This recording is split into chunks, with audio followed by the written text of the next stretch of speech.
Baik, teman sejawat semuanya, para guru besar, kita melanjutkan pada topik yang kedua, bagaimana nih implementasinya di lapangan.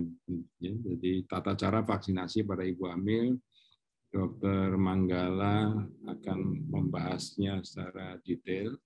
Dr. Manggala ini mudah-mudahan semua sudah tahu, ini adalah putranya Dr. Pujo Hartono. Dr. Manggala lulus S1 tahun 2008, kemudian lulus spesialisnya tahun 2015, dan mengambil konsultan di Veto Maternal. Itu selesai tahun 2019. Kemudian mengambil beberapa studi di luar negeri, di antaranya di Hainan University, kemudian di UK, dan yang terdekat adalah di Penang. Kemudian juga banyak sekali yang dilakukan, penelitiannya juga sudah terlibat. Nah, Dr. Manggala ini juga like son, like father, like son ini. Juga sudah terjebak apa memang menjebakkan diri pada organisasi. Jadi sejak awal menjadi staf ini sudah berkecimpung di organisasi POGI, ID, dan lain sebagainya. Tak kalah pentingnya juga di organisasi di komunitas Veto Maternal. Tetapi saya lihat bahwa karier ke akademiknya juga masih cukup menonjol. Ini bagus sekali. Mudah-mudahan ini bisa selaras dengan harapan orang tuanya maupun Dr. Manggala sendiri. Kita beri waktu 30 menit untuk Dr. Manggala. Silakan mempresentasikan tata cara vaksinasi pada ibu hamil. Baik, bismillahirrahmanirrahim. Assalamualaikum warahmatullahi wabarakatuh. Selamat siang. Jadi yang saya hormati guru saya, Dr. Hari Paraton, Dr. Yusuf, Ketua ID yang mengundang saya, Dr. Brahmana, dan yang saya hormati, yang menjebak saya ini mungkin ya, Dr. Ari ya, Pak Ketua Umum POGI ya. Jadi bapaknya juga ikut menjebak ini. Tadi saya tertarik dengan pernyataan 7 orang, kalau pasiennya 7, 1 positif ya. Untung pasien saya 6, jadi aman insya Allah. Ya. Dan yang saya hormati, saya lihat sudah hadir sebenarnya Dr. Siti Nadia ya, Direktur Pencegahan dan Pengendalian Penyakit Menular. Jadi ya alhamdulillah tadi sudah banyak disampaikan juga oleh Dr. Ari. Jadi saya mungkin hanya men-stressing di beberapa tempat yang lebih praktis, semoga bisa memberikan pencerahan. Jadi memang pada dasarnya saya tadi melihat di sosial media ya, mungkin kalau saya karena usianya segini sempat melihat sosial media. Di sosial media itu ada suatu media yang cukup terkenal, cukup banyak followernya, dan dia memberikan poster yang isinya masih aja menulis bahwa ibu hamil tidak boleh divaksinasi ya. Jadi memang karena di awal itu kita pakai prinsip kehati-hatian sekali. Saya yakin POGI menggunakan prinsip kehati-hatian, jadi di awal memang masih belum boleh, tapi pada saat ini sudah diperbolehkan. Jadi memang sosialisasi mengenai vaksinasi pada ibu hamil ini memang harus diteruskan dan harus cukup gencar ya, karena COVID ini lebih banyak masalah sosialnya sepertinya ya. Baik, jadi mungkin untuk di awal mungkin semua sudah paham ya. Jadi prinsip dari bagaimana kita terkena COVID-19 ini tentunya sangat dipengaruhi oleh 2 hal ya. Yang pertama adalah virusnya sendiri ya, virusnya sendiri. Jadi virus itu dapat kita kurangi masuknya ke dalam tubuh kita dengan cara protokol kesehatan ya, kita sudah mengetahui semua dengan 6M ini.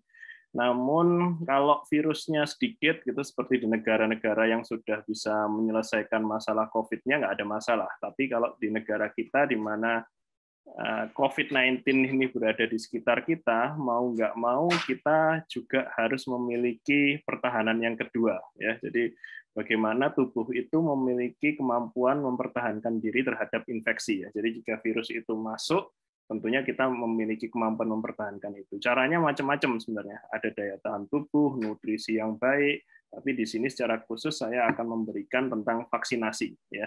Jadi memang mau nggak mau vaksinasi ini salah satu jurus yang memang dibutuhkan ya di tempat kita ya, nggak bisa kita pungkiri lagi, walaupun tetap jangan sampai kita abai terhadap bagaimana cara kita mengurangi sejumlah virus yang masuk ke dalam tubuh kita, supaya kalau virus itu pun masuk tidak akan berat mempengaruhi kondisi di dalam tubuh kita ya.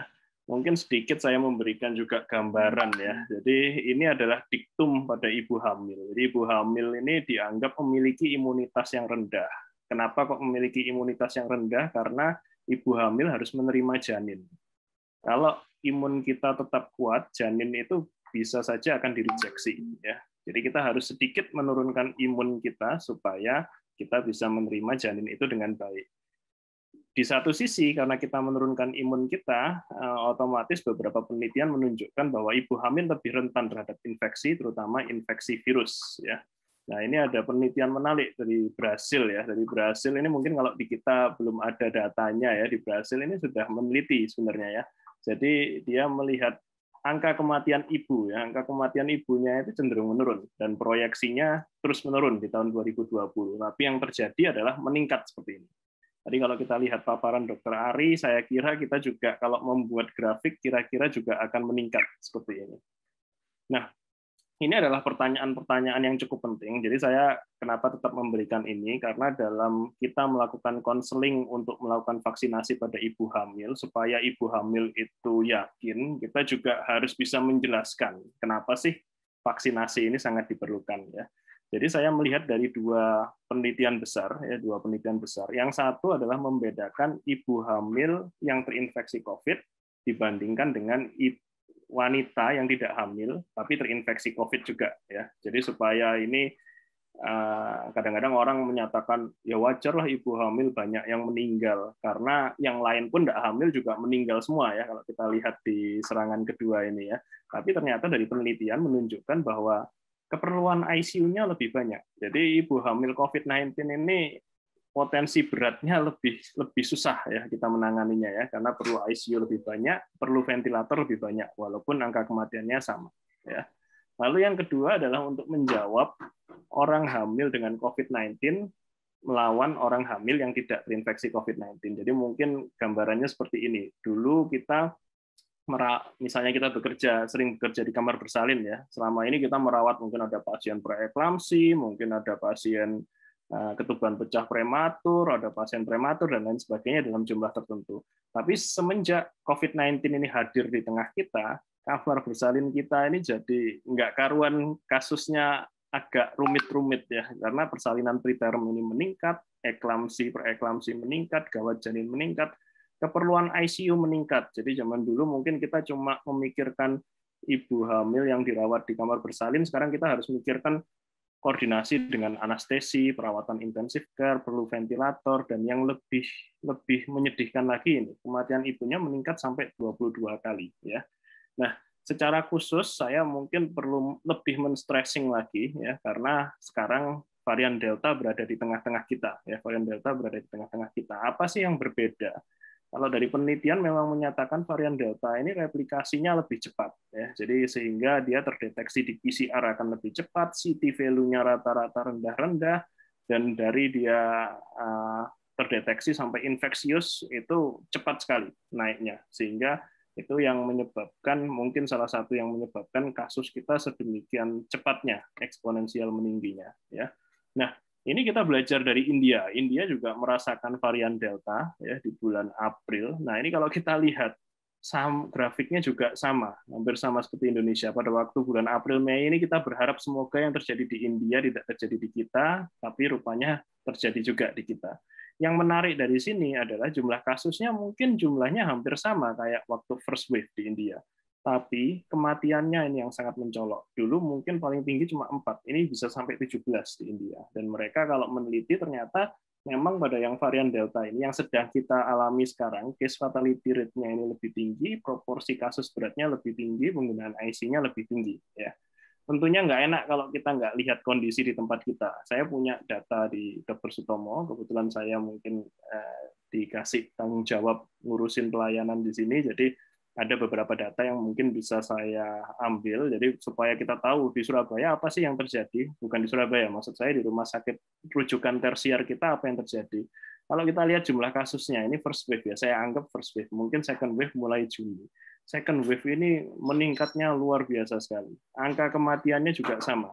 Ya, yang dulu mungkin relatif stabil, ya kita hanya berurusan dengan cari ruang isolasi, yang sekarang kita harus cari ICU dan kadang-kadang cari ventilator dan lain sebagainya. Ya, ini kalau saya bagi, first wave itu 186 kasus, second wave 158 kasus dengan kematian yang jauh lebih banyak. Ya, hanya 2 bulan dibandingkan 14 bulan di awal.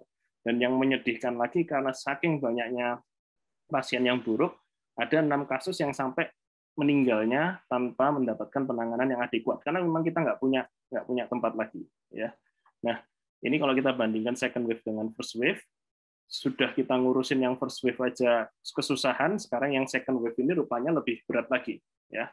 Sehingga kalau kita melihat bukti-bukti ini, saya rasa ibu hamil sudah deserve ya untuk mendapatkan vaksin ya, karena kita lihat outcome-nya ekuivalen atau lebih berat. Tadi saya tunjukkan di salah satu penelitian, dan yang paling penting lagi, ibu hamil ini harus dijaga karena memang menjaga 2 nyawa di sana, ibunya dan janinnya. Jadi perhatiannya harus luar biasa. Mungkin istilahnya kalau vaksin pada ibu nggak hamil cuma 1 yang divaksin. Kalau ada janinnya, kita bisa melindungi 2 nyawa. Jadi mungkin lebih hemat kalau kita hitung-hitungan seharusnya. Ya. Masalah kedua adalah ini mungkin sudah dijelaskan juga, hati-hati kondisi asimptomatik. Ya, asimptomatik ini dampaknya 2, dia bisa menularkan masyarakat, itu yang pertama. Yang kedua adalah bisa menularkan tenaga kesehatan. Ya. Jadi ini ada studi yang menarik, kalau dia melakukan universal testing, bahkan 95% itu adalah asimptomatik. Ya, ini ada beberapa campuran dari literatur ya, dia menilai ternyata sampai 95%. Kalau di kita berapa? 51,9% tanpa gejala. Tapi saya yakin mungkin cara penelitiannya berbeda, karena di tempat kita ada yang baru dites kalau memang bergejala, kalau memang kontak erat dan lain sebagainya. Tapi kita nggak melakukan universal testing. Di US rata-rata melakukan universal testing dan proporsi asimptomatiknya memang didapatkan lebih banyak. Kita bayangkan kalau proporsi asimptomatik itu ketemu dengan kita sebagai tenaga kesehatan, tentunya bisa menyebabkan kita terinfeksi juga ya kalau konteksnya seperti itu. Dan kita harus mengetahui bersama bahwa positivity rate kita masih tinggi. Tadi di Jakarta 15%, saya kira cukup bagus, tapi nasional sepertinya masih di atas 20% dengan rekomendasi WHO 5%. Ya. Apa sih dampaknya? Intinya kalau positivity rate kita tinggi, artinya kita nggak punya testing yang cukup untuk mengetes ibu-ibu hamil ini, sehingga kita nggak tahu kalau dia terinfeksi, kita nggak bisa mengisolasinya dan bisa menularkan kemanapun.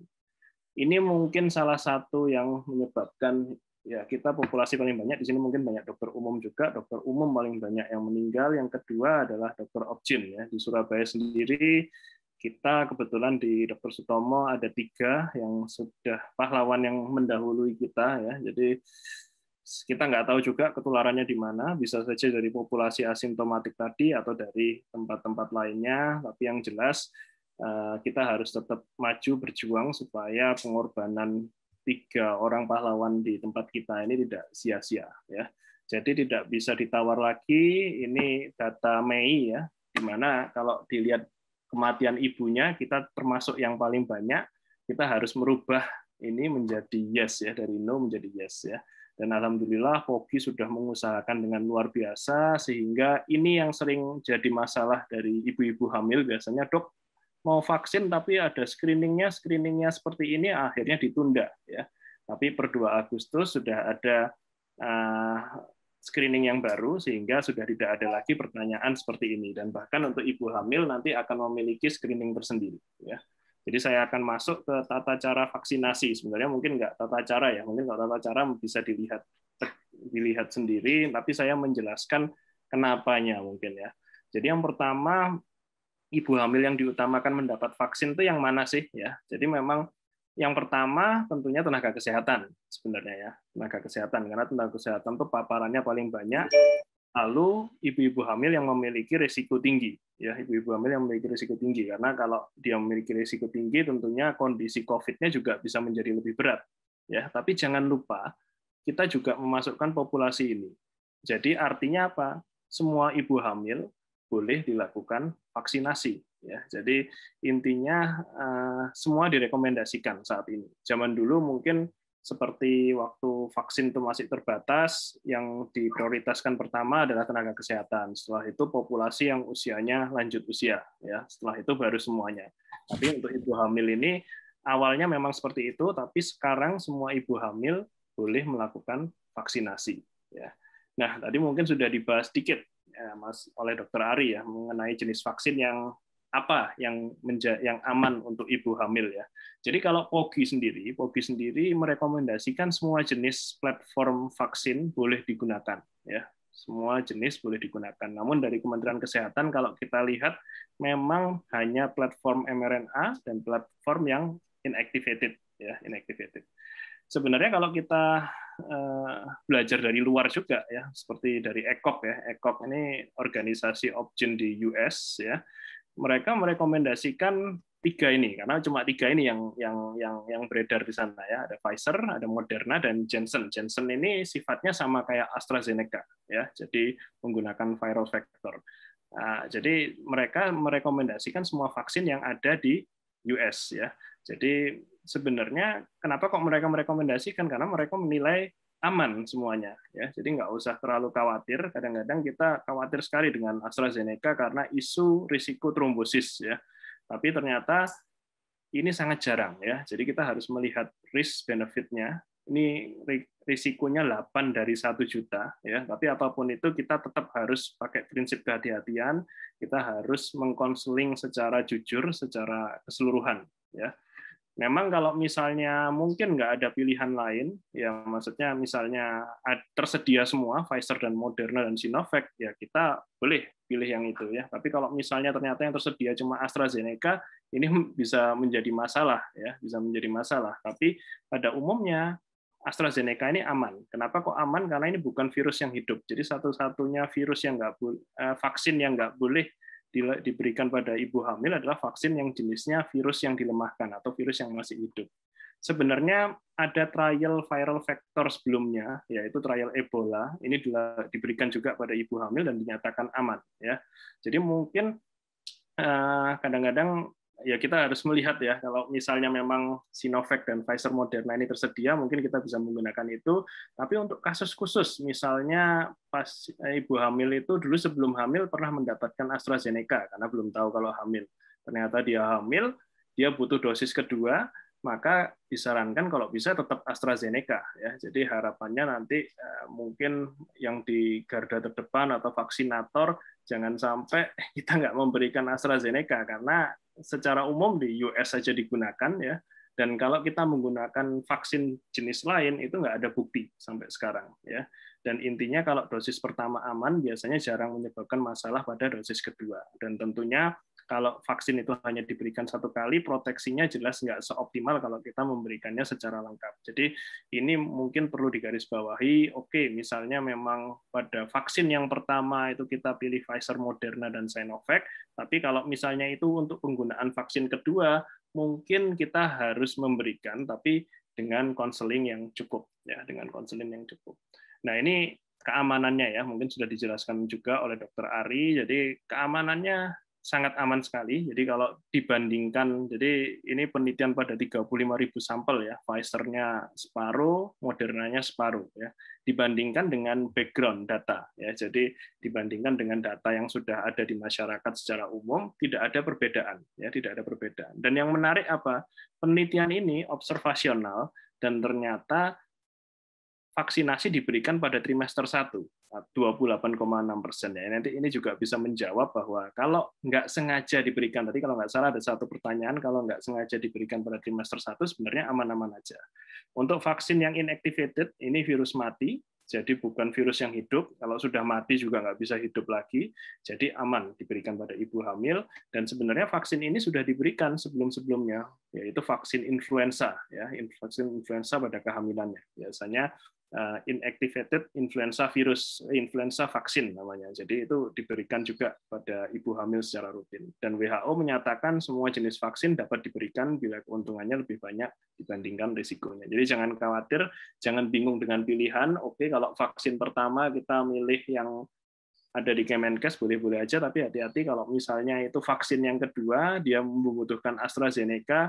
Kalau bisa sih jangan ada penolakan ya, tapi kita melakukan konseling dengan baik ya. Kalau secara evidence based seharusnya kita melakukan hal seperti itu. Jadi ini vaksin yang sudah dilakukan ya. Jadi dari zaman dulu kita sebenarnya sudah melakukan vaksinasi pada ibu hamil. Nah, pertanyaan berikutnya adalah dosis pertama. Ini pernyataannya Pogi ya. Saya kira pernyataan ini cukup baik sekali ya. Dosis pertama dianjurkan di atas 12 minggu, diharapkan paling lambat 33 minggu. Tidak ada kata-kata mewajibkan ya. Jadi bukan berarti harus saklek antara 12 sampai 33 minggu. Jadi kalimat ini harus dimaknai secara berbeda ya.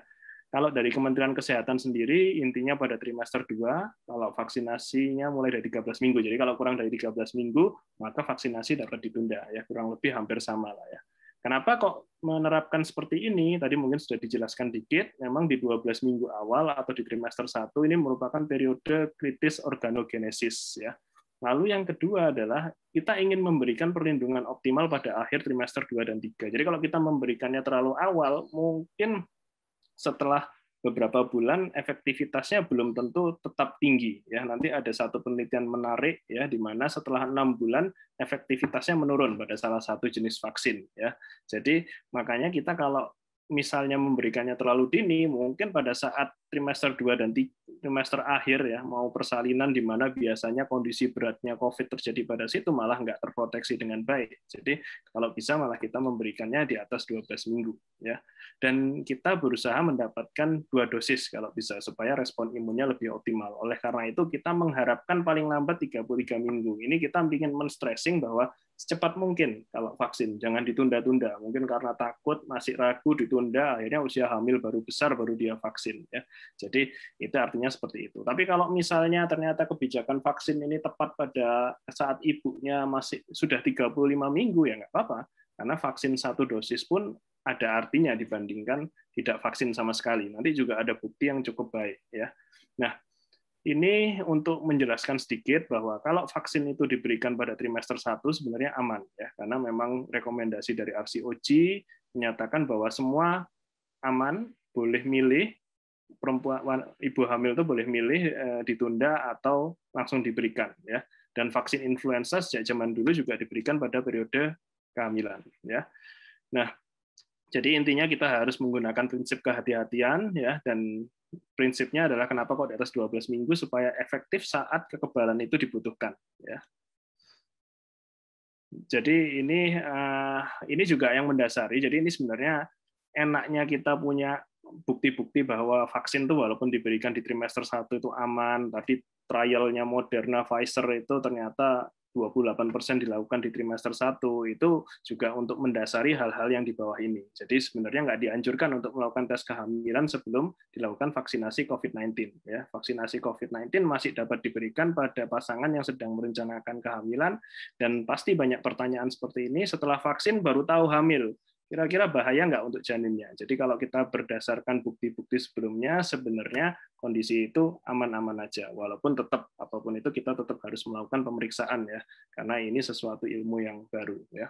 Mungkin ini masalah organogenesis tadi ya. Jadi sampai 9 minggu ya, 9 minggu ini ditambah 2 minggu, karena ini masa embrionik, jadi sekitar 11 mingguan. Oleh karena itu sangat bijaksana kalau kita menunda vaksin sampai 12 minggu. Ya, nah ini yang saya bilang tadi. Jadi ada bukti menarik ya. Jadi bukti di luar bahwa neutralizing antibody ini kebetulan menggunakan yang platformnya inactivated. Ternyata setelah 6 bulan turun. Ini juga yang mendasari bahwa kalau bisa kita tenaga kesehatan yang benar-benar paparannya banyak membutuhkan booster ya. Jadi bayangin aja kalau kita vaksinnya mulai 4 minggu, kira-kira sebelum trimester 3 atau sebelum persalinan mungkin kekebalan kita sudah mulai turun ya, kalau misalnya kita menggunakan yang jenis inactivated ya. Sehingga diharapkan kita menunda sampai 12 minggu itu selain kita menjaga di periode trimester 1 yang sangat organogenesisnya sangat tinggi, kita juga berharap supaya keefektivitannya terjaga pada saat di trimester 3. Nah, ini yang saya sebutkan tadi bahwa pemberian di atas 33 minggu bukan kontraindikasi, tapi kita mengharapkan sudah selesai kalau bisa. Kenapa? Karena supaya bisa dapat 2 dosis, supaya proteksinya optimal ya. Jadi kalau kita lihat di sini setelah dosis pertama 14 hari atau 2 minggu dia baru tinggi, setelah itu seminggu setelah dosis kedua baru tinggi ya. Jadi kalau kita hitung-hitung aja, misalnya ditambah 4 minggu untuk dosis kedua, 33 tambah 4, 37 minggu. Itu sudah masuk ke dalam periode aterem, sehingga sebelum persalinan kalau bisa sudah sampai 2 dosis. Tapi bukan berarti kalau misalnya seperti tadi kebijakannya baru muncul pada saat usia hamilnya tua, ibunya tanya gitu, akhirnya kita melarang vaksin. Harusnya kita tidak melakukan hal seperti itu. Ini ada penelitian yang menarik juga di UK. Jadi di UK ini di 3 bulan terakhir yang masuk ke rumah sakit ibu hamil cuma 171 ya, bandingkan dengan di Dr. Sutomo tadi 2 bulan aja sudah 150-an ya. Ini di semua UK 171 ibu hamil, dan yang menarik adalah ini. Semua yang 171 yang masuk ini ternyata 98% tidak divaksinasi ya, yang nggak ada sama sekali yang sudah 2 kali vaksinasi, dan hanya ada 3 yang mendapatkan 1 dosis vaksinasi. Jadi ini hal yang menarik, ini juga yang menjadi dasar bahwa secepat mungkin kalau bisa kita melakukan vaksinasi supaya dia mendapatkan 2 dosis ya. Ini juga penelitian lain, setelah dosis pertama dan dosis kedua kita bisa melihat ada perbedaan kadar antibodinya ya, baik dari IgG S1-nya atau dari RBD-nya ya, jadi sudah jelas sekali. Dan mungkin kalau kita melihat satunya maternal, satunya fetal, ini kita senang sekali ya, ternyata kekebalannya juga bisa dideteksi di janin ya. Jadi first dose tinggi, second dose tinggi. Dan yang menarik juga ada periode latensi. Jadi semakin cepat kita memberikan vaksinasi, antibodi yang ditransfer ke anaknya akan semakin banyak juga ya. Jadi jangan ditunda-tunda. Kenapa kok kita 33 minggu itu diharapkan sudah selesai? Ya, semakin cepat semakin baik, karena antibodinya semakin banyak yang terbentuk untuk ibunya, dan juga semakin banyak yang dimasukkan ke janinnya ya. Ini adalah kondisi-kondisi yang menyebabkan penundaan vaksinasi ya. Jadi mungkin kondisi secara umum ya, ada reaksi alergi yang berat pada vaksin COVID-19, ini ada di screeningnya ya, ada di screeningnya. Atau misalnya pasien itu sedang terinfeksi COVID-19 atau terdiagnosis penyakit imunodefisiensi primer. Jadi 3 hal ini yang menyebabkan penundaan vaksin. Ada beberapa lagi yang lain yang sifatnya medis sekali ya. Kalau misalnya dilakukan pemeriksaan ternyata temperaturnya masih febris. Jadi kalau febris ya kalau bisa vaksinasinya ditunda. Vaksin kalau bisa dilakukan dalam kondisi yang fit ya. Dan kita memberikan hal yang khusus pada ibu hamil. Jadi kalau misalnya ibu hamil itu memiliki tekanan darah tinggi, kita evaluasi apakah ada tanda-tanda preeklamsi apa enggak. Kalau memang ada tanda-tanda preeklamsi, lebih baik vaksinasi ditunda dulu, kita fokus pada penanganan preeklamsi dulu. Ya.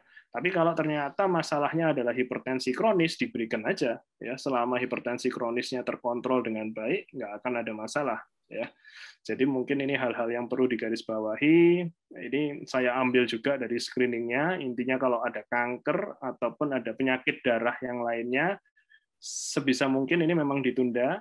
Jadi ditunda bukan berarti nggak boleh vaksin, tapi harus dievaluasi dulu ya. Jadi kalau misalnya kita kebetulan lagi merawat kasus-kasus seperti ini dan pengen vaksin, alangkah baiknya kalau kita kontrolkan dulu lah ke dokter yang terkait, dokter spesialis yang terkait, penyakit dalam atau lainnya, untuk memastikan kondisinya aman untuk melakukan vaksinasi. Sedangkan untuk kasus-kasus yang di bawah ini, selama nggak ada komplikasi akut, kondisinya terkontrol, semua boleh langsung dilakukan vaksinasi ya. Tapi untuk kasus-kasus yang di atas ini secara khusus kalau bisa kita mempersiapkan ibu-ibu hamil itu, bahwa ibu-ibu hamil itu aman untuk dilakukan vaksinasi ya. Karena pada dasarnya kenapa kok yang itu aman ya? Karena pada dasarnya justru di luar negeri yang direkomendasikan yang punya kasus-kasus bermasalah itu, dan kita pun juga di awal tadi kita menunjukkan bahwa yang direkomendasikan untuk vaksin prioritasnya adalah justru yang punya penyakit-penyakit yang bisa menambah berat kondisi COVID-19-nya jika terinfeksi. Ya. Ini mungkin ada beberapa kondisi khusus, ya. Jadi mungkin ada beberapa pertanyaan, misalnya ibu hamil terinfeksi COVID-19, kapan dapat divaksinasi? Vaksinasi dilakukan 3 bulan setelah terinfeksi, karena memang ada beberapa penelitian yang menunjukkan bahwa kekebalannya masih bertahan hingga 3 bulan. Ya. Nah, ini juga kalau vaksinasi pertama dilakukan sebelum hamil, kapan vaksin kedua? Ya, vaksin kedua dapat diberikan setelah 13 minggu atau sesuai rekomendasinya POV tadi antara 12 sampai 33 minggu, ya. Dan dengan jenis vaksin yang sama. Ini perlu digarisbawahi. Jadi jangan sampai vaksinnya beda karena masih belum ada bukti penelitian yang menunjukkan keefektivitannya, ya. Ada juga yang bertanya, misalnya jadwal vaksin bertepatan dengan vaksin lainnya pada ibu hamil, misalnya vaksin PT ya kalau di tempat kita, ya.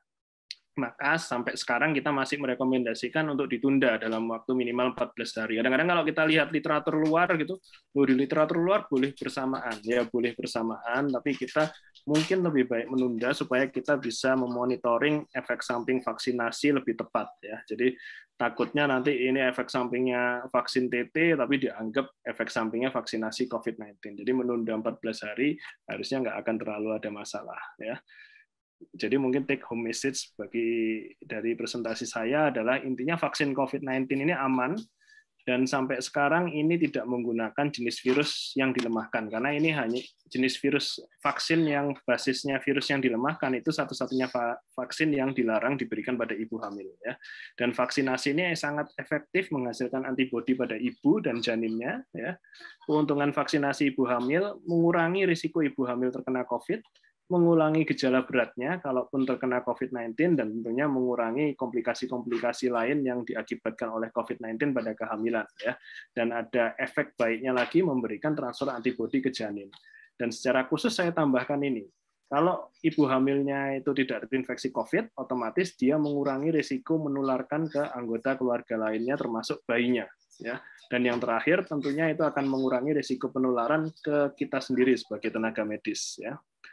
Lalu berikutnya waktu pemberian paling tepat 12 sampai 33 minggu, boleh di atas 33 minggu, tapi kita harus paham, ya, harus paham kalau kurang dari 12 minggu itu apa sih? Kalau lebih dari 33 minggu itu apa sih? Harapannya tadi dengan presentasi saya sudah dapat dipahami, tunda vaksinasi jika ada kondisi-kondisi seperti ini, penyakit lain dalam kehamilan pada dasarnya boleh divaksin.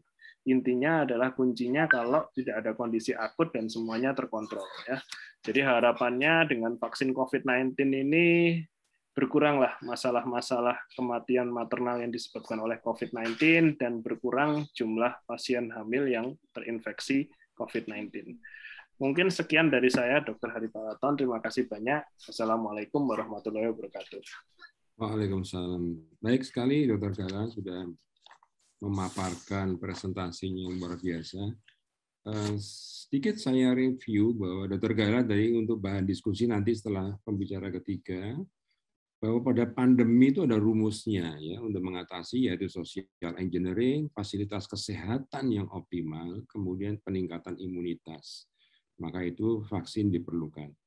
Kenapa vaskes itu menjadi penting? Dr. Gala menyampaikan tadi bahwa kebutuhan ICU pada ibu hamil yang mengalami COVID itu 1,5 kali, kemudian ventilatornya 1,7. Jadi bisa dibayangkan kalau dua hal ini, kemudian obat-obatan, jangan dilupakan ya, sarana, equipment, instrumentasi, obat. Kalau ini tidak bisa diadakan, maka kematian juga akan selalu meningkat.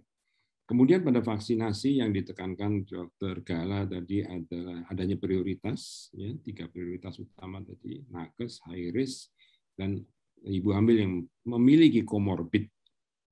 Kemudian yang terakhir ada precaution, ya, siapa saja yang dilakukan kehati-hatian atau precaution, yaitu orang yang sedang mengalami COVID, kemudian memiliki imunodefisiensi dan alergi tentunya. Baik, itu yang bisa saya simpulkan dari ceramahnya Dr. Gala.